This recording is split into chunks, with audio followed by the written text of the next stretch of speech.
ഇന്ന് നമ്മൾ ഡിസ്കസ് ചെയ്യുന്നത് public offer of securities to be in dematerialised form. Third points ആണ്. നമ്മൾ ലാസ്റ്റ് നമ്മൾ ഇതിൻ്റെ പണിഷ്മെൻറ്റും ഈ പ്രോസ്പെക്ടസ് എന്താണെന്ന് കണ്ടു. അതിൻ്റെ പണിഷ്മെൻറ്റും കാര്യങ്ങളും സംഗതികളെല്ലാം നമ്മൾ ഓൾറെഡി കണ്ടു കഴിഞ്ഞു. സോ നമ്മളിനി നെക്സ്റ്റ് ടോപ്പിക്ക് നമ്മൾ പഠിക്കുന്നത് പോയിന്റ്സ് പഠിക്കുന്നത് public offer of securities to be in dematerialised form എന്നുള്ളതാണ്. ഡീമെറ്റീരിയലിസ്ഡ് ഫോം എന്ന് പറഞ്ഞു കഴിഞ്ഞാൽ ഡിമാറ്റ് ഫോം എന്നാണ് അതിൻ്റെ ഒരു മീനിങ് എന്ന് പറയുന്നത്. അപ്പോൾ നമ്മുടെ പബ്ലിക് ഓഫർ എങ്ങനെ ഡിമാറ്റ് ഫോമിൽ നടത്തണം എന്നുള്ളതിനെ പറ്റിയൊക്കെയാണ് അത് ഡീറ്റെയിൽ ആയിട്ട് പറയുന്നത്. Section 29 along with the company's prospectus and allotment of securities rule 2014 PAS rules. ഈ PAS റൂൾസ് എന്നൊക്കെ ഇടയ്ക്കിടയ്ക്ക് പറയുമെങ്കിൽ ആ PAS റൂളിൻ്റെ full form prospectus and allotment of securities എന്നാണ്. Contain provisions which require public offer of securities to be in dematerialised form. Further, prescribed class or classes of companies shall issue the securities only in dematerialized form. അപ്പോൾ ഇതിനകത്ത് പറഞ്ഞിരിക്കുന്നതെന്ന് പറഞ്ഞാൽ section 29 ആണ്. So section 29 along with companies prospectus and allotment of securities rules 2014 PAS റൂളും അതുപോലെ company സൈഡിലെ section 29 റൂളും ചേർന്നിട്ട് എന്താ provision പറയുന്നതെന്ന് പറഞ്ഞു കഴിഞ്ഞാൽ പബ്ലിക് ഓഫർ കൊടുക്കുന്ന പബ്ലിക് ഓഫർ നമ്മൾ സെക്യൂരിറ്റീസ് പബ്ലിക് ഓഫർ ചെയ്യുമല്ലോ, അത് ഡീമെറ്റീരിയലിസ്ഡ് ഫോമിൽ തന്നെ ആയിരിക്കണം. ഡിമാറ്റ് ഫോം എന്ന് പറഞ്ഞു കഴിഞ്ഞാൽ ഇലക്ട്രോണിക് ഫോം. പണ്ടൊക്കെ നമ്മൾ ഫിസിക്കൽ ഫോം ആയിരുന്നു, മീൻസ് പേപ്പർ ടൈപ്പ് ആയിരുന്നു. നമ്മുടെ പ്രോസ്പെക്ടസ് ആണെങ്കിലും സെക്യൂരിറ്റീസ് എല്ലാം ഫിസിക്കൽ ഫോം ആയിരുന്നു. സോ അത് മാറി ഇപ്പം നമ്മൾ ഡീമെറ്റീരിയൽസ്ഡ് ഫോമിലേക്ക് മാറി എന്ന് പറഞ്ഞാൽ ഇലക്ട്രോണിക് ഫോം എന്തുകൊണ്ടാണ് നമ്മൾ അത് ഇനിഷ്യേറ്റ് ചെയ്യുന്നതെന്ന് വെച്ച് കഴിഞ്ഞാൽ കാര്യം ഈ ഫ്രോഡൊക്കെ അവോയ്ഡ് ചെയ്യാനാണ്. ഫ്രോഡാണ്. കാരണം നമുക്ക് അതിനകത്ത് ഫിസിക്കൽ ഫോമിനാണെങ്കിൽ കുറേ മാനിപ്പുലേഷൻസ് ചെയ്യാൻ സാധ്യത ഉണ്ടായതുകൊണ്ട് ഡീമെറ്റീരിയൽസ്ഡ് ഫോമിലേക്ക്, അതായത് ഇലക്ട്രോണിക് ഫോമിലേക്ക് മാറ്റിയത് അതുകൊണ്ടാണ്. അപ്പോൾ ഇതിനകത്ത് പറഞ്ഞിരിക്കുന്നത് പ്രിസ്ക്രൈബ്ഡ്, ഇത് പറഞ്ഞിരിക്കുന്ന class or classes of companies എന്ന് പറയുന്നത് അവരുടെ സെക്യൂരിറ്റീസ് ഇഷ്യൂ ചെയ്യുന്നത് ഓൺലി ഇൻ ഡീമെറ്റീരിയൽസ്ഡ് ഫോമിൽ മാത്രമേ അവരുടെ സെക്യൂരിറ്റീസ് ഇഷ്യൂ ചെയ്യാൻ പാടുള്ളൂ. അതിനെപ്പറ്റിയാണ് പറയുന്നത്. അപ്പോൾ സെക്ഷൻ 29 സബ്സെക്ഷൻ 1 എന്താണ് ഡീൽ ചെയ്യുന്നത് നോക്കാം.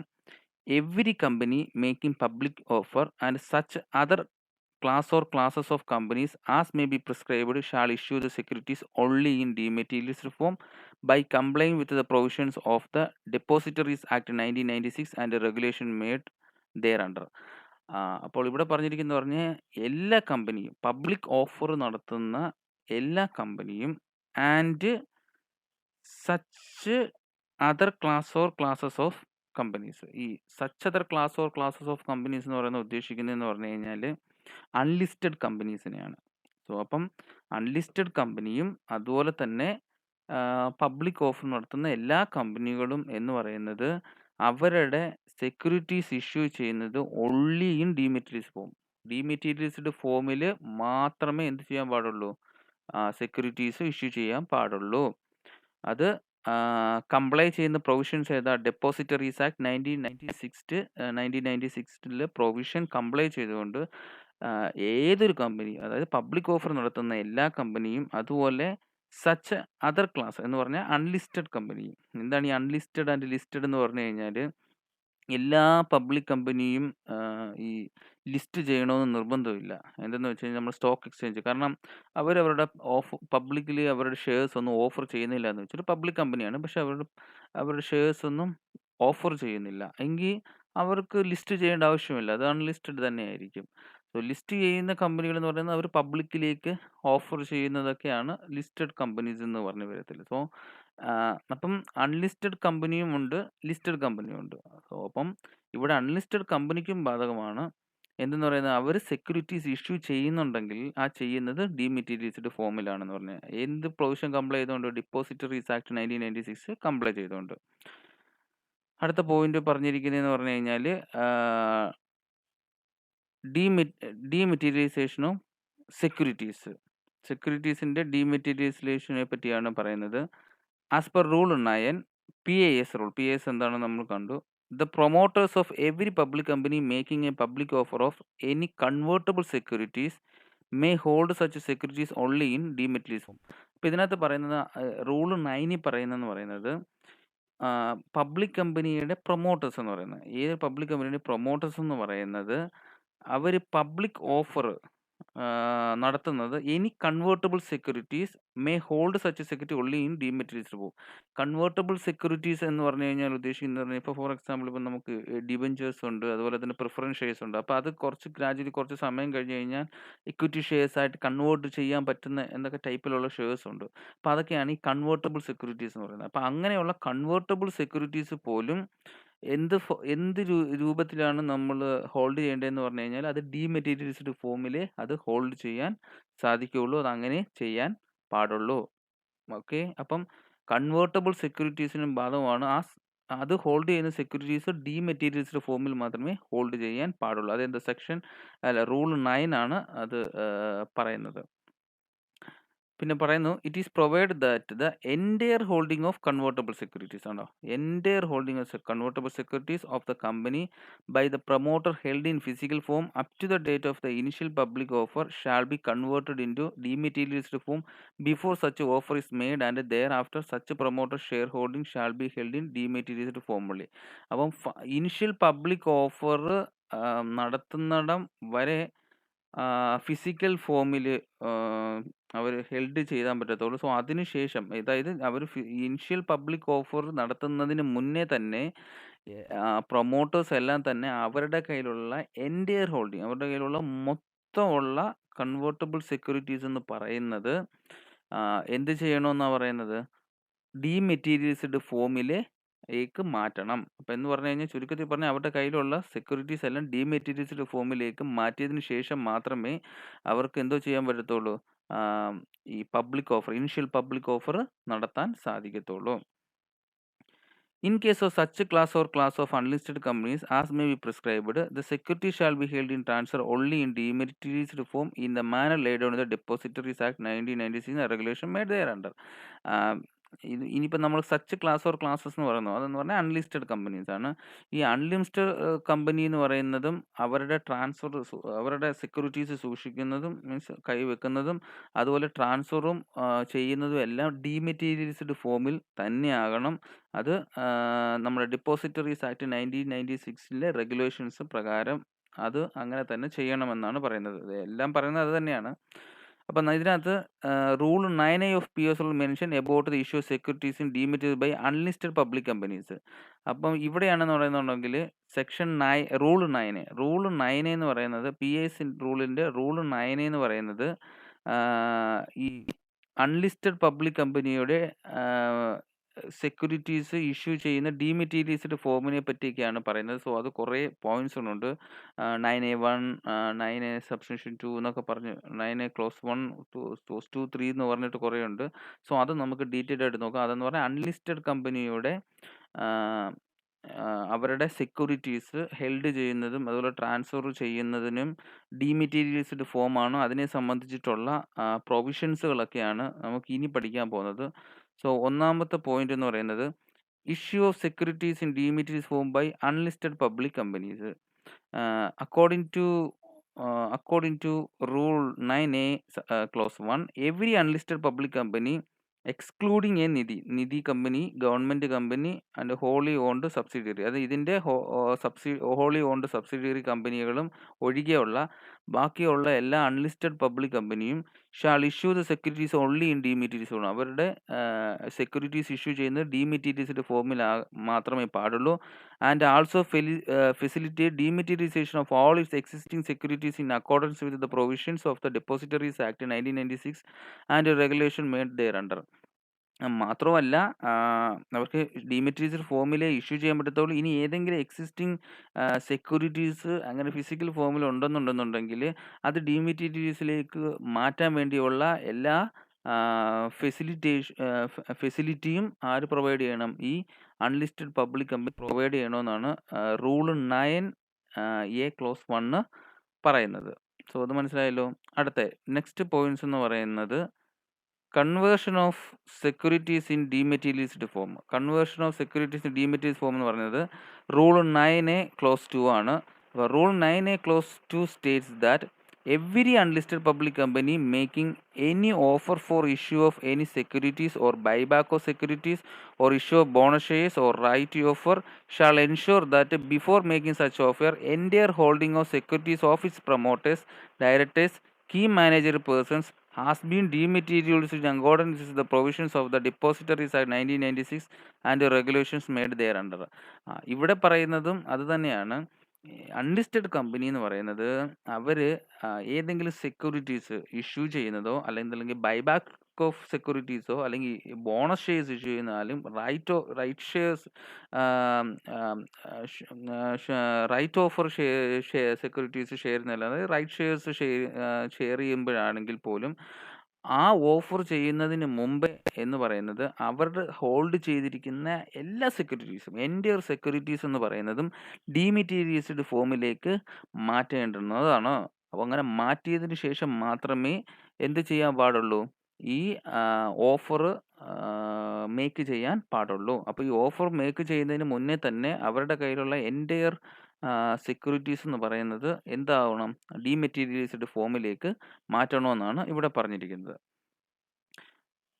അടുത്ത പോയിന്റ്സ് എന്ന് പറയുന്നത് responsibility of every holder of securities of an unlisted public company. ഇത് പറയുന്നത് റൂള് 9A3 ആണ്. 9A ക്ലോസ് 3 ആണ് പറയുന്നത്. അപ്പം 9A ക്ലോസ് 3 പറയുന്നത് നമ്മുടെ സെക്യൂരിറ്റീസ് ഹോൾഡ് ചെയ്യുന്ന, അതായത് അൺലിസ്റ്റഡ് പബ്ലിക് കമ്പനിയുടെ സെക്യൂരിറ്റീസ് ഹോൾഡ് ചെയ്യുന്നവരുടെ റെസ്പോൺസിബിലിറ്റിയെ പറ്റിയാണ്. അത് നമുക്ക് നോക്കാം.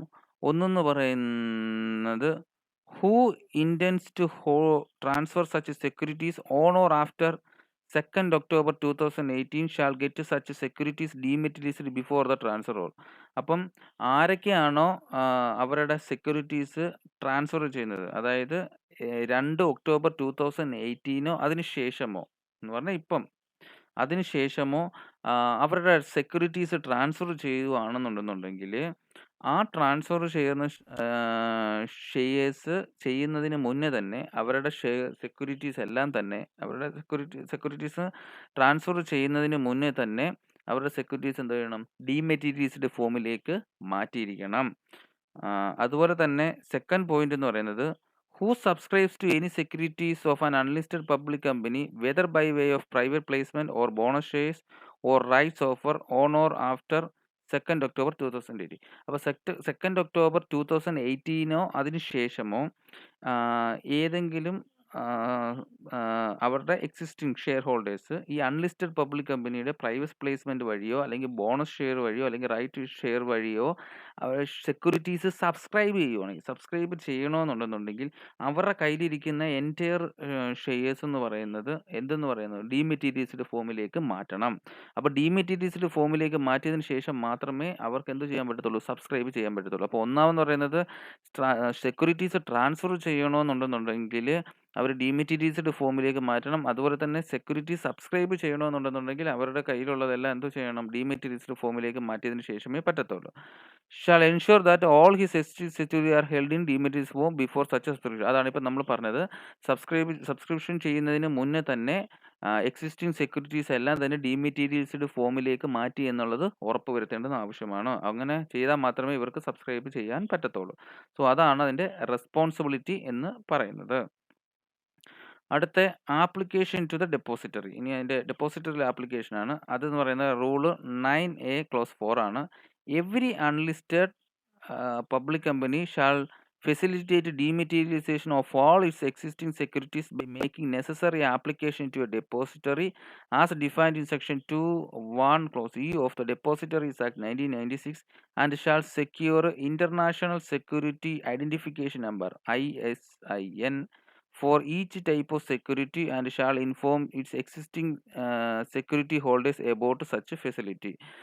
ഇപ്പൊ ഇതിനകത്ത് പറഞ്ഞിരിക്കുന്നത്, അതായത് 9A ക്ലോസ് 4 എന്ന് പറഞ്ഞ റൂളിനകത്ത് പറയുന്നത്, എല്ലാ അൺലിസ്റ്റഡ് പബ്ലിക് കമ്പനി എന്ന് പറയുന്നത് ഈ എക്സിസ്റ്റിംഗ് സെക്യൂരിറ്റീസ്, ഈ കയ്യിലുള്ള എക്സിസ്റ്റിംഗ് സെക്യൂരിറ്റീസ് എന്ന് പറയുന്നത് ഡീമെറ്റീരിയലൈസേഷൻ ഫോമിലേക്ക് മാറ്റാനുള്ള ഫെസിലിറ്റി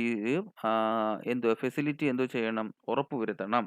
അപ്പോൾ ആ ഫെസിലിറ്റി എന്ന് പറയുന്നത് അതിന് എന്താ പറയുന്ന ഒരു depository act 1996 section 2 subsection 1 close ഈ പറയുന്നത് പോലെ തന്നെ ഈ എന്തെങ്കിലും അതിൽ ആപ്ലിക്കേഷൻ കൊടുത്തുകൊണ്ട് എന്തോ ചെയ്യണം, ഓരോ എക്സിസ്റ്റിംഗ് ഷെയർ ഹോൾഡേഴ്സിൻ്റെയും സെക്യൂരിറ്റി ഹോൾഡേഴ്സിൻ്റെയും എന്തെന്ന് പറയുന്നത് അവരുടെ ഫിസിക്കൽ ഫോമിലുള്ള ഷെയർസ് എല്ലാം ഡീമെറ്റീരിയലൈസ്ഡ് ഫോമിലേക്ക് മാറ്റാനുള്ള ഫെസിലിറ്റീസ് പ്രൊവൈഡ് ചെയ്യണം. അപ്പോൾ ഇതിനകത്ത് ഇന്റർനാഷണൽ സെക്യൂരിറ്റി ഐഡന്റിഫിക്കേഷൻ നമ്പർ ഉണ്ട്, ISIN നമ്പർ ഉണ്ട്. അപ്പോൾ ഈ ISN നമ്പർ എന്ന് പറയുന്നത് ഒരു സെക്യൂരിറ്റിയാണ്. ഇപ്പം നമ്മൾ ഈ ബുക്കൊക്കെ മേടിച്ച് കഴിയുമ്പം നമ്മൾ ഓരോ DC ബുക്സിൽ നിന്നും അല്ലെങ്കിൽ ഒലി ബുക്സ് പബ്ലിക്കേഷൻസ് ഓരോരുത്തർ ബുക്ക് വെക്കുമ്പോൾ അതിൻ്റെ താഴെ ഒരു ISN നമ്പർ ഉണ്ടല്ലോ, ഇന്റർനാഷണൽ സ്റ്റാൻഡേർഡ് ബുക്ക് നമ്പർ എന്ന്, ISBN നമ്പർ. അപ്പോൾ ആ ISBN നമ്പർ എന്ന് പറയുന്നത് അതിൻ്റെ ആ ബുക്കിനെ പറ്റിയുള്ള കണ്ടന്റ് ഉള്ള യുണീക്ക് നമ്പറാണ്. സോ അതുപോലെ തന്നെ ഷെയർസിനും ഇതുപോലെ തന്നെ ഒരു സെക്യൂർ നമ്പർ ഉണ്ട്. ആ സെക്യൂർ നമ്പർ എന്ന് പറയുന്നത് ഇന്റർനാഷണൽ സെക്യൂരിറ്റി ഐഡന്റിഫിക്കേഷൻ നമ്പർ എന്നാണ് പറയുന്നത്, ISIN നമ്പർ. ആ ISIN നമ്പർ എന്ന് പറയുന്നത് ഓരോ സെക്യൂരിറ്റിക്കും എന്തോ ചെയ്യുന്നു, അത് ഉണ്ടാകും. അതെന്ന് പറയുന്നത് എന്താണ്, അതിൻ്റെ സെക്യൂരിറ്റിക്ക് വേണ്ടിയിട്ടാണ്.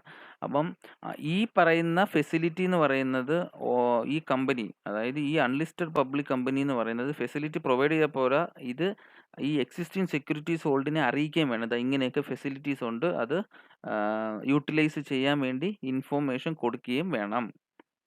അതാണ് അവിടെ പറഞ്ഞിരിക്കുന്നത്. ഇനി അടുത്തെന്ന് പറയുന്നത് obligation of every unlisted public company. ഇനി അൺലിസ്റ്റഡ് പബ്ലിക് കമ്പനിയുടെ ഒബ്ലിഗേഷൻസ് ഏതാണെന്ന് നോക്കാം.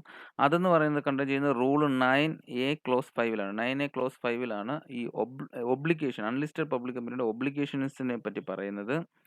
അപ്പോൾ every unlisted public company shall ensure that, അത് എൻഷുർ ചെയ്യണം. എന്തൊക്കെയാണ്? ഒന്നാമത്തേന്ന് പറയുന്നത് it makes timely payment of fees admission as well as annual to the depository and registrar to an issue and share transfer agent in accordance with the agreement executed between the parties.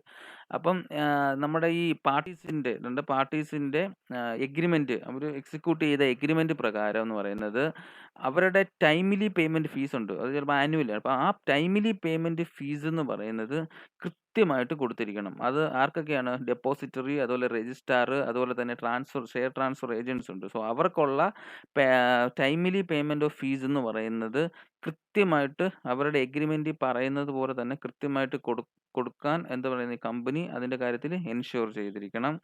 രണ്ടാമത്തേന്ന് പറയുന്നത് it maintains security deposit all times of not less than 2 years fees with the depository are registered to an issue share transfer agent in such a form as may be agreed between the parties. അപ്പം ഈ between the parties തമ്മിലുള്ള agreement പ്രകാരം ഇതിന്റെ security deposit എന്ന് പറഞ്ഞു കഴിഞ്ഞാൽ അത് രണ്ട് വർഷത്തിൽ കുറയാത്ത ഒരു ഫീസ് സെക്യൂരിറ്റി ഡെപ്പോസിറ്റ് ആയിട്ട് നൽകിയിരിക്കണം. അത് ഡെപ്പോസിറ്ററിക്ക്, അതുപോലെ രജിസ്ട്രാർ, അതുപോലെ തന്നെ ഷെയർ ട്രാൻസ്ഫർ ഏജന്റ്. അപ്പം ഈ പറയുന്ന സെക്യൂരിറ്റി ഡെപ്പോസിറ്റ് എന്ന് പറയുന്നത് അവരുടെ 2 വർഷത്തെ ഫീസിൽ കുറയാത്തൊരു എമൗണ്ട് സെക്യൂരിറ്റി ഡെപ്പോസിറ്റ് ആയിട്ട് നൽകാൻ വേണ്ടിയും അവരുടെ എഗ്രിമെന്റ് പറയുന്ന പോലെ തന്നെ അതിൻ്റെ കാര്യത്തിലും എൻഷുർ ചെയ്യണം. അടുത്തത് it complies with the regulations or directions of guidelines or circulars if any issued by the Securities and Exchange Board of Depository from time to time with respect of dematerialization of shares of unlisted public company and matters incidental or related thereto. അപ്പോൾ സെബി പറഞ്ഞിരിക്കുന്ന time to ടൈമിൽ, അതായത് സമയാസമയങ്ങളിൽ സെബി പറഞ്ഞിരിക്കുന്ന ഈ ഡെപ്പോസിറ്ററിയുമായിട്ടുള്ള guide ലൈൻസും എന്ന് പറഞ്ഞാൽ അതിൻ്റെ റൂൾസും റെഗുലേഷൻസും ഡയറക്ഷൻസും അതുപോലെ സർക്കുലർ നോട്ടീസ് എന്ത് തന്നെ സെബി ഇറക്കിയെന്ന് പറഞ്ഞാലും അത് എന്തോ ചെയ്യണം, കംപ്ലൈ ചെയ്യാൻ വേണ്ടിയിട്ട് കംപ്ലൈ ചെയ്യുന്നതിലും ഈ കമ്പനി എന്തോ ചെയ്യണം, അൺലിസ്റ്റഡ് പബ്ലിക് കമ്പനി അതിൻ്റെ കാര്യത്തിലും എൻഷുർ ചെയ്യണം. അപ്പോൾ ഇത്രയും 3 കാര്യങ്ങളിലാണ് അവരുടെ ഒബ്ലിഗേഷൻസ് എന്ന് പറയുന്നത്. അടുത്തെന്ന് പറയുന്നത് prohibitions on defaulting unlisted public company. ഇനി അടുത്തെന്ന് പറഞ്ഞു കഴിഞ്ഞാൽ ഇതിനകത്ത് എന്തെങ്കിലും വീഴ്ച വരുത്തി കഴിഞ്ഞുള്ള അതിനുള്ള പ്രൊഹിബിഷനാണ്. എന്തിൻ്റെ കാര്യത്തിലാണ്? സെക്ഷൻ 9A ക്ലോസ് 6 പറയുന്നത്. State that no unlisted public company which has default in sub rule 5. Sub rule 5 എന്ന് പറയുന്നത് എവിടെ കൊടുത്തിരിക്കുന്നു? ദാണ്ടെ ഈ പറഞ്ഞിരിക്കുന്ന സംഭവങ്ങൾ ഈ ഒബ്ലിഗേഷൻസിൽ ഡിഫാൾട്ട് വരുത്തി കഴിഞ്ഞാൽ shall make offer of any security buyback of securities or issue of any bonus or right shares till the payment of depositories or registrar to an issue and share transfer agent are made. എന്ന് വെച്ച് കഴിഞ്ഞാൽ 9A close 5ൽ നമ്മളിപ്പോൾ obligations പഠിച്ചില്ലേ? അപ്പോൾ ഈ obligations fulfil ചെയ്യാതെ വന്നു കഴിഞ്ഞാൽ അൺലിസ്റ്റഡ് പബ്ലിക് കമ്പനികൾക്ക് അവരുടെ ബൈബാക്കോ സെക്യൂരിറ്റീസോ ഇഷ്യൂ ബോണസ് ഷെയർസോ അല്ലെന്നുണ്ടെങ്കിൽ റൈറ്റ് ഷെയർസോ ഒന്നും ഇഷ്യൂ ചെയ്യാൻ പറ്റത്തില്ല. എപ്പം വരെ? ഇവരുടെ പേയ്മെൻറ്റ് നടത്തുന്നിടം വരെ, ഈ പറയുന്ന ഒബ്ലിഗേഷൻ ചെയ്ത് തീർക്കുന്നിടം വരെ ഇവർക്ക് എന്തോ ചെയ്യാൻ പറ്റത്തില്ല, ഇത് ഇഷ്യൂ ചെയ്യാൻ പറ്റത്തില്ല. അപ്പം ഇവരുടെ ഈ ഒബ്ലിഗേഷൻസ് എല്ലാം ഫുൾഫിൽ ചെയ്തെങ്കിൽ മാത്രമേ ഉള്ളൂ അൺലിസ്റ്റഡ് പബ്ലിക് കമ്പനികൾക്ക് ഈ പറയുന്ന സെക്യൂരിറ്റീസ് ഓഫർ ചെയ്യാൻ പറ്റത്തുള്ളൂ. അടുത്ത പോയിന്റ് എന്ന് പറയുന്നത് ആപ്ലിക്കേഷൻ ഓഫ് സെർട്ടൈൻ പ്രൊവിഷൻസ് എന്നുള്ളതാണ്. അപ്പോൾ അവിടെ പറഞ്ഞിരിക്കുന്നതെന്ന് പറഞ്ഞു കഴിഞ്ഞാൽ according two rule 9A close 7, ഇവിടെ 9A ക്ലോസ് 7 ആണ് പറഞ്ഞിരിക്കുന്നത്. Except as provide in sub rule 8 the provisions of the depositories act 1996, Securities and Exchange Board of India Regulations 2018 and the Securities and Exchange Board of India Registrars to an issue shares transfer agent regulations 1993 shall applies mutatis to dematerialization of securities of unlisted public company. അപ്പോൾ ഈ unlisted public കമ്പനിയിലെ ഈ securities dematerialise ചെയ്യുന്നതിൻ്റെ ഇത് simultaneously ഈ പറയുന്ന rules ഈ പറയുന്ന ആക്റ്റുകൾക്കെല്ലാം എന്താ പറയുന്നത് ബാധകമാണ്. അതെന്ന് പറഞ്ഞു കഴിഞ്ഞാൽ നമ്മുടെ ഏതൊക്കെയാ സെബിയുടെ റെഗുലേഷൻസ്, അതുപോലെ തന്നെ ഈ പറഞ്ഞിരിക്കുന്നതിൻ്റെ റെഗുലേഷൻസ്, അതുപോലെ ഡെപ്പോസിറ്ററി ആക്ട്, ഇതെന്ന് പറയുന്നത് ഒരുപോലെ പാരലലി എന്താ പറയുന്നത് ആപ്ലിക്കബിൾ ആണെന്നാണ് പറഞ്ഞിരിക്കുന്നത്. അടുത്തെന്ന് പറയുന്നത് ഫയലിംഗ് വിത്ത് ദ രജിസ്ട്രാറുടെ അടുത്ത് ഫയൽ ചെയ്യുന്നതിന് വേണ്ടപ്പെട്ട ഇതെന്ന് പറയുന്നത് റൂള് 9A ക്ലോസ് 8 ആണ്. Rules 9A clause 8 prescribe that every unlisted public company governed by rule 9A shall submit form PAS 6 to the registrar with such a fee as provided in the company's registration office and fees rules 2014 within 60 days within 60 days from the completion of each half year duly certified by the company secretary in practice or chartered accountant in practice. എന്ന് പറഞ്ഞു കഴിഞ്ഞാൽ rule 9A clause 8 എന്ന് പറയുന്നത് പറഞ്ഞിരിക്കുന്നത് പറഞ്ഞു കഴിഞ്ഞാൽ ഈ 9A റൂളിൽ പെടുന്ന എല്ലാ അൺലിസ്റ്റഡ് പബ്ലിക് കമ്പനികളും എന്ന് പറയുന്നത് അവരുടെ ഫോം PAS 6 എന്ന് പറയുന്ന ഫോം എന്ന് പറയുന്നത് രജിസ്ട്രാർക്ക് പ്രിസ്ക്രൈബ്ഡ് ഫീയോട് കൂടി എന്ത് ചെയ്യണം, സബ്മിറ്റ് ചെയ്തിരിക്കണം. അതെന്ന് പറഞ്ഞിരിക്കുന്നത് ഈ കമ്പനീസ് രജിസ്ട്രേഷൻ ഓഫീസ് ആൻഡ് ഫീസിൽ റൂൾസ് 2014 പറഞ്ഞിരിക്കുന്ന പ്രകാരമുള്ള ഫീസ് നൽകിക്കൊണ്ട് PAS 6 ഫോം എന്ന് പറയുന്നത് സബ്മിറ്റ് ചെയ്യണം. അതെന്ന് പറഞ്ഞു കഴിഞ്ഞാൽ within 60 days from the conclusion of each half year എന്ന് പറഞ്ഞു കഴിഞ്ഞാൽ ഓരോ ഹാഫ് ഇയർലി എന്ന് പറയുന്നത് ഹാഫ് ഇയർ കഴിഞ്ഞിട്ട് വിത്തിൻ 60 days 60 ദിവസത്തിനുള്ളിൽ എന്ന് പറയുന്നത് ഈ പറഞ്ഞിരിക്കുന്ന ഫോം രജിസ്ട്രാർക്ക് സബ്മിറ്റ് ചെയ്തിരിക്കണം. അതെന്ന് പറയുന്നത് company secretary in practice, chartered account in practice അവരുടെ സർട്ടിഫിക്കേഷനോട് കൂടി മാത്രം നമുക്ക് എന്ത് ചെയ്യാം, ഈ ഫോം സബ്മിറ്റ് ചെയ്യാൻ പാടുള്ളൂ. അപ്പം ഇവരുടെ സർട്ടിഫിക്കറ്റോട് കൂടി PAS 6 എന്ന് പറയുന്നത് റൂൾ 9A ഗവേൺ ചെയ്യുന്ന എല്ലാ അൺലിസ്റ്റഡ് കമ്പനീസും രജിസ്ട്രാർക്ക് 60 daysനുള്ളിൽ ഹാഫ് ഇയേഴ്സിനുള്ളിൽ 60 daysനുള്ളിൽ ഇത് എന്ത് ചെയ്തിരിക്കണം, ഫയല് ചെയ്തിരിക്കണമെന്നുള്ളതാണ് റൂൾ 9A ക്ലോസ് 8 പറഞ്ഞിരിക്കുന്നത്. അടുത്തതെന്ന് പറയുന്നത് റിപ്പോർട്ടിംഗ് ഓഫ് ഡിഫറൻസ് എന്ന് പറഞ്ഞു കഴിഞ്ഞാൽ ഇതിൻ്റെ ഡിഫറൻസ് റിപ്പോർട്ട് ചെയ്യുന്നതിനെ പറ്റിയിട്ടുള്ളതാണ്.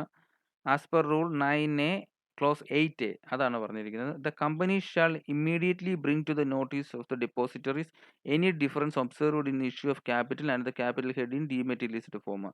അപ്പം ഈ കമ്പനി എന്ന് പറയുന്നത് അവരുടെ ഡീമെറ്റീരിയലൈസ്ഡ് ഫോമിൽ ഇതിനകത്ത് എന്തെങ്കിലും തരത്തിലുള്ള എന്തെങ്കിലും ഒരു ഡിഫറൻസ് ഒബ്സർവ് ചെയ്തതായിട്ട് കണ്ടു കഴിഞ്ഞാൽ ഉടൻ തന്നെ എന്തോ ചെയ്യണം, നമ്മുടെ ഡെപ്പോസിറ്ററീസിൽ ഒരു നോട്ടീസ് ചെയ്തുകൊണ്ട് എന്താ പറയണം, ഇത് കമ്പനി എന്തോ ചെയ്യണം, അറിയിക്കണം.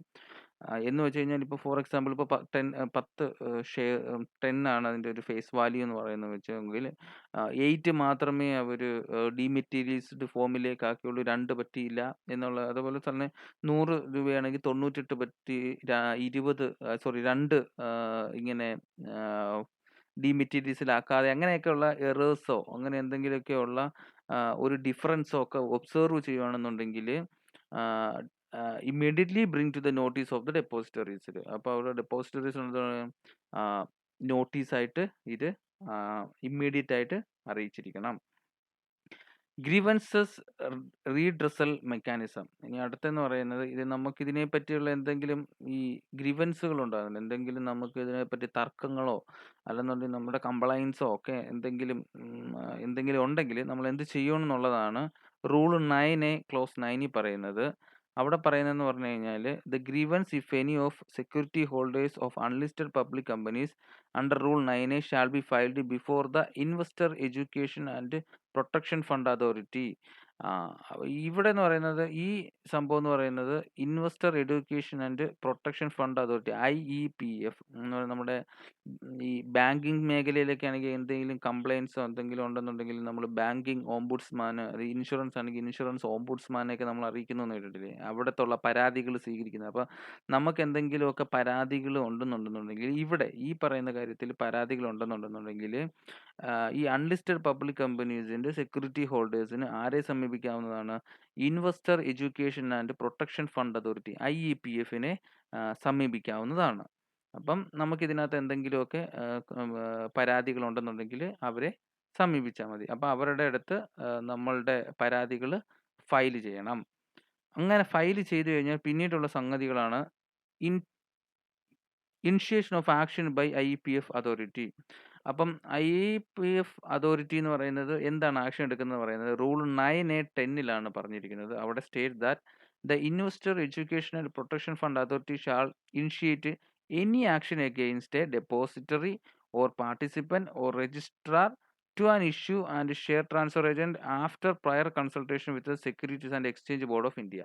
അപ്പോൾ സെബിയുമായിട്ട് കൺസൾട്ട് ചെയ്തതിന് ശേഷം ഈ പറയുന്ന IPF അതോറിറ്റിക്ക് ആരുടെ മേളിലൊക്കെ എന്ത് ചെയ്യാം, ആക്ഷൻ എടുക്കാനുള്ള അധികാരമുണ്ട്? ഡെപ്പോസിറ്ററി, പാർട്ടിസിപ്പൻറ്റ്, അതുപോലെ രജിസ്ട്രാർ, അതുപോലെ തന്നെ transfer agent, share transfer agent, ഇവരുടെ എല്ലാവർക്കും എതിരെ IPF അതോറിറ്റിക്ക് എന്ത് ചെയ്യാൻ പറ്റും? സെബിയുടെ സെബി കൺസൾട്ട് ചെയ്തതിന് ശേഷം എന്ത് ചെയ്യാം? ആക്ഷൻ എടുക്കാനുള്ള അധികാരമുണ്ട്. ഇപ്പം അതുപോലെ തന്നെ ഈ 9A സബ്സെക്ഷൻ 2 പറഞ്ഞിരിക്കുന്നത് നമുക്ക് നോക്കാം. Any company other than a company mention in subsection 1. Subsection 1 നമ്മൾ കണ്ടത് ഏതൊക്കെയാണ്? കമ്പനി പബ്ലിക് അൺലിസ്റ്റഡ് കമ്പനിയും അതുപോലെ തന്നെ പബ്ലിക് കമ്പനിയും. മറ്റേ നമ്മുടെ അൺലിസ്റ്റഡ് കമ്പനി അതുപോലെ തന്നെ ഈ പബ്ലിക് ഓഫർ ചെയ്യുന്ന കമ്പനികളെയും പറ്റിയാണ് സെക്ഷൻ 1 നമ്മൾ കണ്ടത്. അപ്പോൾ അതർ ദാൻ എ കമ്പനി, അപ്പോൾ സബ്സെക്ഷൻ 1 പറഞ്ഞിരിക്കുന്ന ഒഴികെയുള്ള ബാക്കിയുള്ള കമ്പനികൾക്കുള്ള കാര്യങ്ങളാണ് സബ്സെക്ഷൻ 2 പറയുന്നത്. May converts it securities into dematerialised form or issue it securities in physical form in accordance with the provision of this act or in dematerialised form in accordance with the provisions of the depositories act 1996 and regulations made thereunder. എന്ന് പറഞ്ഞു കഴിഞ്ഞാൽ നമ്മൾക്ക് subsection 1 പഠിച്ചിരിക്കുന്ന company ഒഴികെയുള്ള ബാക്കി കമ്പനികൾക്ക് എന്ന് പറയുന്നത് അവരുടെ സെക്യൂരിറ്റീസ് എന്ന് പറയുന്നത് ഒന്നുകിൽ ഡീമെറ്റീരിയൽസ്ഡ് ഫോമിലുകളുടെ അല്ലെന്നുണ്ടെന്നുണ്ടെങ്കിൽ അവർക്ക് ഫിസിക്കൽ ഫോമിലും ഇഷ്യൂ ചെയ്യാനുള്ള അധികാരമുണ്ട്. അവർക്ക് ഈ രണ്ടിലും അധികാരമുണ്ട്. അപ്പം ഫിസിക്കൽ ഫോമിലാണെന്നുണ്ടെന്നുണ്ടെങ്കിൽ നമ്മുടെ ഈ ആക്ട് പ്രകാരവും ഇത് നമ്മുടെ കമ്പനീസ് ആക്ട് 2013 പ്രൊവിഷൻസ് പ്രകാരവും, അല്ല ഡീമെറ്റീരിയൽസ്ഡ് ഫോമിലാണെന്നുണ്ടെന്നുണ്ടെങ്കിൽ ഡെപ്പോസിറ്ററീസ് ആക്ട് 1996 റെഗുലേഷൻസ് പ്രകാരവും എന്ത് ചെയ്യാൻ പറ്റും? ഇതിൻ്റെ ഷെയർസ് എന്ന് പറയുന്നത് സെക്യൂരിറ്റീസ് എന്ന് പറയുന്നത് കൺവേർട്ട് ചെയ്യാൻ പറ്റും. അപ്പോൾ അത് കൺവേർട്ട് ചെയ്യാൻ ഡീമെറ്റീരിയൽസ്ഡ് ഫോമും അതുപോലെ തന്നെ പിന്നെ സെക്യൂരിറ്റീസ് ഫിസിക്കൽ ഫോമിലോ ഇഷ്യൂ ചെയ്യാൻ സാധിക്കുന്നതാണ്. അപ്പോൾ അതെന്ന് പറഞ്ഞാൽ സബ്സെക്ഷൻ 1 പറഞ്ഞിരിക്കുന്നത് ഒഴികെയുള്ള ബാക്കിയുള്ള കമ്പനികളുടെ കാര്യമാണ് ഇതിനകത്ത് പറഞ്ഞിരിക്കുന്നത്. സോ ഇത്രയാണ് നമുക്ക് ഇതിനകത്ത് മെയിനായിട്ട് നമ്മൾ ഡീമെറ്റീരിയൽസ്ഡ് ഫോമിൻ ആയിട്ട് മേഖലയിൽ നമ്മൾ കണ്ടത്. ഇനി അടുത്തുള്ളതെന്ന് പറയുന്നത് പ്രോസ്പെക്ടസിൻ്റെ കുറച്ച് കാറ്റഗറീസുകളാണ്. Shelf prospectus, red herring prospectus, abridged prospectus എന്നൊക്കെ പറഞ്ഞ ഉള്ള കാര്യങ്ങളാണ്. സോ നെക്സ്റ്റ് സെക്ഷനിൽ നമുക്ക് കാണാം. Thank U.